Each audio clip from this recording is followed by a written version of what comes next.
Hello, welcome. This is Austin from Tclassified.com. We're still continuing the lecture for PHP. So like I said, this is a basic PHP file that has HTML body.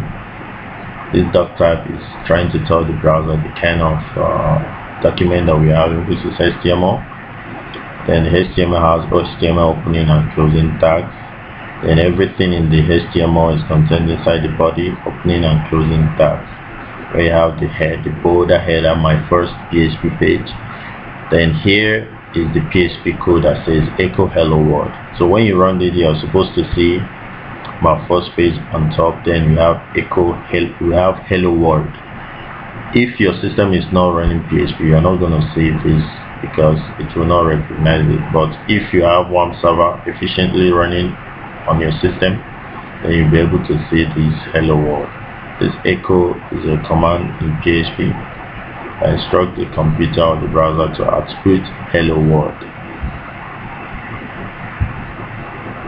So in PHP tutorial, we're going to be learning PHP variables, strings, operators, conditional statements, arrays, functions, forms, and database connection. I'm going to be doing a connection that will connect the form. Remember the form we did the other time. This is the form we did. I'm going to be writing a PHP code inside the PHP that will connect this form to the database. In that case, I'm going to be teaching you how to create a database. So in the next class, I'll teach you how to create a database that we're going to connect the data that we collected from here to that database. So write a PHP code that will do the connection after we must have created the database. So it's going to be an all-encompassing lecture that will help you to create an effective dynamic website that you can use for various things. Okay, so PHP is a very important aspect of programming. You need to know and understand the basics of PHP writing so that you can be able to do all this.